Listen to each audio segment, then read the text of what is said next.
आपको आत्मा की उस यात्रा पर ले जाते हैं जो केवल भगवान और आपके बीच की होती है।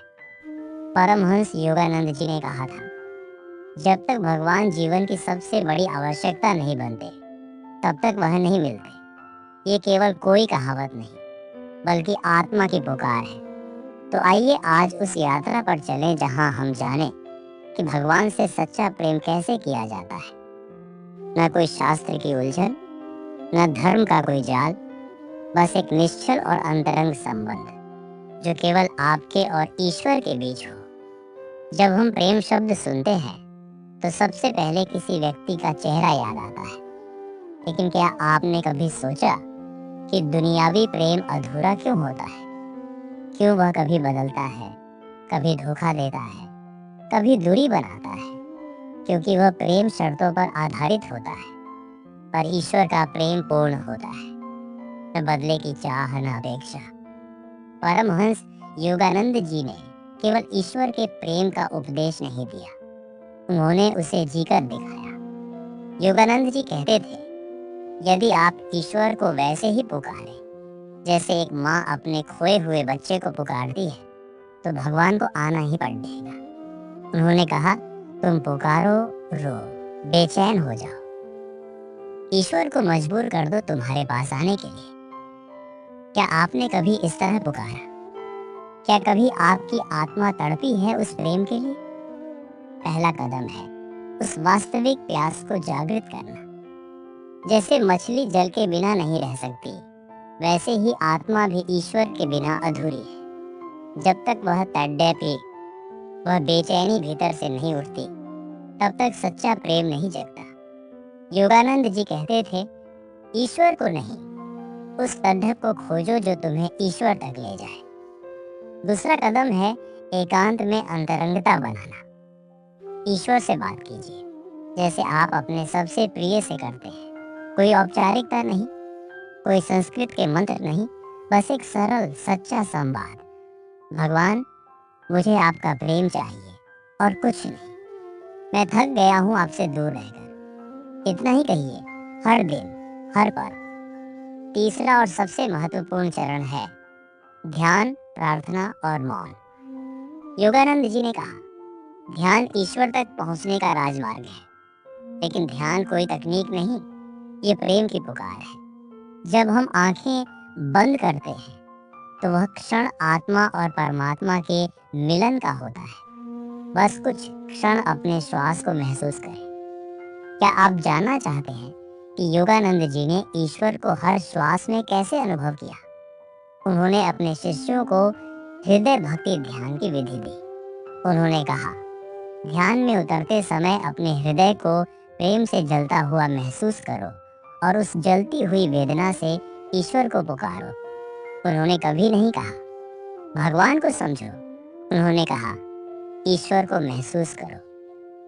हर धड़कन के पीछे एक पुकार छिपी है, बस उसे सुनने की कला चाहिए। कभी रात में सबके सो जाने के बाद बैठकर बस एक बात कहिए, हे प्रभु, मैं आपसे उतना ही प्रेम करना चाहता हूँ जितना आप मुझसे करते हैं। ये शब्द दिल से कहिए और फिर मौन को सुनिए। शायद उस मौन में कोई उत्तर हो, शायद कोई स्पंदन जिसमें ईश्वर की उपस्थिति हो।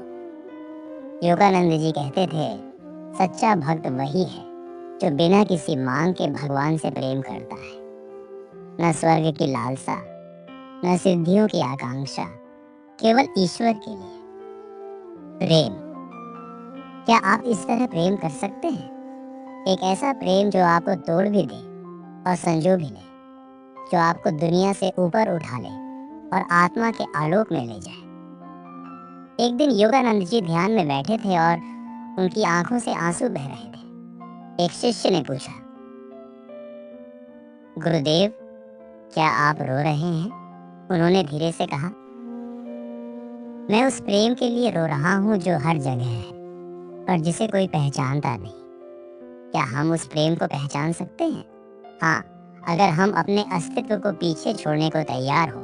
अगली बार जब आप ध्यान में बैठे तो अपने हृदय पर हाथ रखकर बस इतना कहें, प्रभु, मैं आपके लिए हूँ। मुझे कुछ नहीं चाहिए, न संसार, न स्वर्ग, न चमत्कार, बस आपका प्रेम चाहिए। इस अभ्यास को प्रतिदिन कीजिए।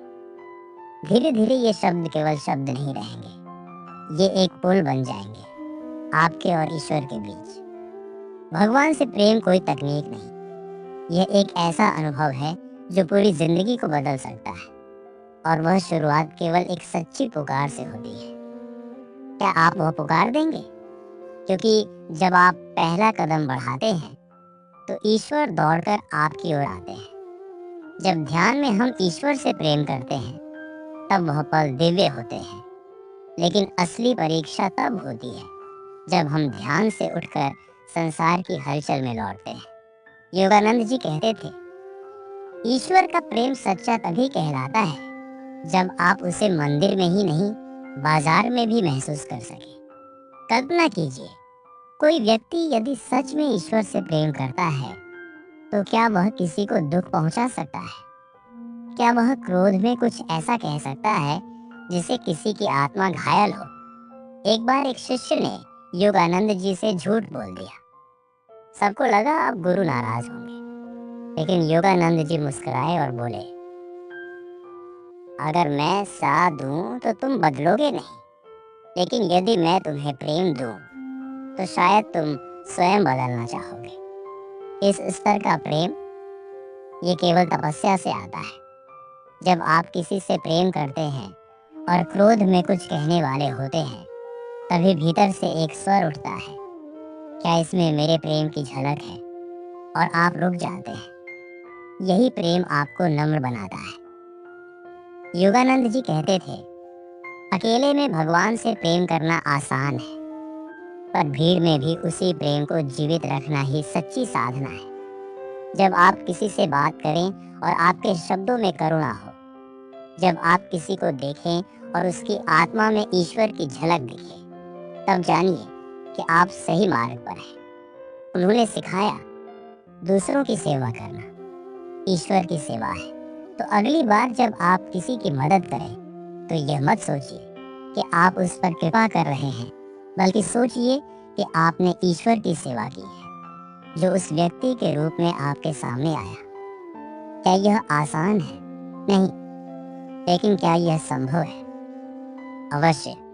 जब आप हर बार गिरने के बाद भी कहें, प्रभु मैं आपसे अब भी प्रेम करता हूँ और करता रहूंगा, तब जानिए कि यही सच्चा प्रेम है। तो आज एक संकल्प लीजिए कि हम केवल विचारों में नहीं, बल्कि अपने व्यवहार, संबंधों, शब्दों और हर सांस में ईश्वर से प्रेम करेंगे। हर सुबह कहिए, हे प्रभु आज मुझे ऐसा प्रेम दीजिए जो केवल आपके लिए हो और जो आपकी ही तरह पूरी दुनिया में प्रवाहित हो। और जब थक जाए तो बस कह दीजिए, मैं आपसे प्रेम करता हूँ हे ईश्वर, क्योंकि आप ही मेरी अंतिम मंजिल है। सच्चा प्रेम तब नहीं होता जब कोई विशेष अनुभव हो। सच्चा प्रेम तब होता है जब कुछ भी ना हो और फिर भी आप उसी प्रेम में बने रहें। योगानंद जी इसे निष्ठा की परीक्षा कहते थे। कभी ध्यान में आनंद आता है, कभी आंसू, कभी प्रकाश, कभी शांति, और फिर एक दिन आता है जब कुछ नहीं होता, न अनुभव न स्पंदन, केवल एक सूखा मौन। यही वे क्षण होते हैं जब पता चलता है कि हमारा प्रेम स्वार्थी था या सच्चा। योगानंद जी कहते थे, सच्चा भक्त वह है जो ईश्वर की चुप्पी में भी मुस्कुराता है, क्योंकि वह अनुभव नहीं चाहता, केवल ईश्वर को। अब बात करते हैं अनुशासन की। प्रेम की शुरुआत भावना से होती है, पर उसे अमर बनाने के लिए अनुशासन चाहिए। योगानंद जी प्रतिदिन ध्यान करते थे, न थकते थे न रुकते थे। उन्होंने कहा, यदि तुम प्रेम को पवित्र अग्नि बनाना चाहते हो तो प्रतिदिन उसमें तपो। हर सुबह आंखें बंद करके बस कहो, प्रभु आज भी मैं आपसे प्रेम करता हूँ। मुझे अपने भीतर शुद्ध करना है ताकि आज का हर क्षण आपका हो। फिर ध्यान में बैठिए, न किसी अनुभव की अपेक्षा, न किसी उपलब्धि की इच्छा, केवल इस भावना के साथ कि मैं यहाँ हूँ क्योंकि मैं आपसे प्रेम करता हूँ। रात को सोने से पहले अपने दिन को देखिए। कहाँ आपने ईश्वर को भुला दिया, कहाँ उन्हें महसूस किया। फिर मुस्कुराकर कहिए, मैंने आज जितना हो सका आपसे प्रेम किया, कल और बेहतर करूँगा। यह दैनिक अभ्यास आपको ईश्वर से एक अविच्छिन्न सूत्र में बांध देगा। जब संसार में उलझ जाए तो याद रखिए, ये भी ईश्वर की ही छाया है। वह हर चुनौती में, हर रिश्ते में छिपे हैं। बस देखने की दृष्टि चाहिए। कोई धोखा दे तो पूछिए, क्या मैं अब भी उस ईश्वर से प्रेम कर सकता हूँ जो इस रूप में मेरे सामने आया है? कोई सम्मान दे तो कहिए, यह आपका आशीर्वाद है प्रभु, मुझे इससे दूर मत कीजिए। इस प्रेम को स्थायी बनाना कठिन है, पर असंभव नहीं। जब भी गिरे उठिए और कहिए, प्रभु, मैं फिर आपके द्वार पर प्रेम की भीख मांगने आया हूँ। और फिर ईश्वर कहेंगे, तू मेरा था, मेरा है और मेरा ही रहेगा। तब ईश्वर कोई दूर शक्ति नहीं, बल्कि आपके हृदय की धड़कन बन जाएंगे, जहाँ सांस भी प्रार्थना है और मौन भी संवाद। योगानंद जी कहते थे, जब प्रेम इतना गहरा हो जाए कि प्रेमी भी उसमें खो जाए, तो वही प्रेम ईश्वर बन जाता है। क्या आपने कभी ऐसा प्रेम अनुभव किया है, जहाँ मैं भी न रहे, ना ध्यान करने वाला, ना भक्ति करने वाला, बस एक गहरा मौन जिसमें केवल ईश्वर का अस्तित्व हो? जब प्रेम में हम पूरी तरह डूब जाते हैं, तो हमारा अहम, हमारी इच्छाएं सब पिघलने लगते हैं। योगानंद जी कहते थे, ईश्वर को पाने के लिए पहले अपने आप को खोना पड़ता है, और जब मैं नहीं रहता, तब जो शेष रहता है वही ईश्वर है। अब कोई जाप नहीं, कोई पुकार नहीं, कोई प्रार्थना नहीं, बस एक मौन, और उस मौन में ईश्वर की मुस्कान। अब ईश्वर बाहर नहीं खोजे जाते, वे हर श्वास में, हर कण में, हर दृश्य में, हर क्षण में प्रकट होते हैं। यही वह अवस्था है जिसे योगानंद जी ने प्रेम का समाधि कहा। शरीर है और शरीर का बोध नहीं, श्वास चल रही है पर भीतर गहन शांति है। संसार चल रहा है पर भीतर एक ही सत्य है, मैं और ईश्वर एक है। एक बार योगानंद जी ध्यान में डूबे थे और उनकी आंखों से फिर से आंसू बहने लगे। शिष्य ने पूछा, क्या आपने कुछ खो दिया? उन्होंने मुस्कुराकर कहा, नहीं, मैंने सब कुछ पा लिया। मैंने उस प्रभु को पा लिया जो सदा मेरे भीतर ही था, लेकिन मैं उसे बाहर खोजता रहा। इस अवस्था को पाने के लिए न लंबी तीर्थ यात्रा चाहिए, न किसी योग बल की आवश्यकता है। केवल एक ज्वाला चाहिए, एक ऐसी तड्डस पे जो कभी बुझती नहीं, जो हर परिस्थिति में कहे, प्रभु, मैं आपसे प्रेम करता हूँ। और जब यह प्रेम पूरी तरह जागृत हो जाए, तो मोक्ष कोई लक्ष्य नहीं रहता, वह प्रेम का स्वाभाविक परिणाम बन जाता है। अब न जन्म का बंधन है, न मृत्यु का भय, क्योंकि अब आप ईश्वर में जी रहे हैं। अब आपकी पहचान नहीं मैं हूँ, बल्कि मैं प्रेम हूँ, और वह प्रेम ही ईश्वर है।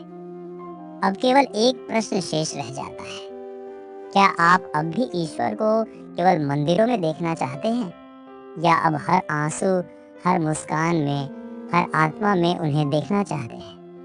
क्योंकि जिसने सच में प्रेम किया, उसने ईश्वर को हर जगह देखा और अंततः अपने भीतर पाया। अब आपकी हर सांस, हर ध्यान, हर मौन एक ही मंत्र बन जाए, मैं आपसे प्रेम करता हूँ हे प्रभु, और आप में ही मेरा अस्तित्व है। यही अंत है और यही आरंभ भी।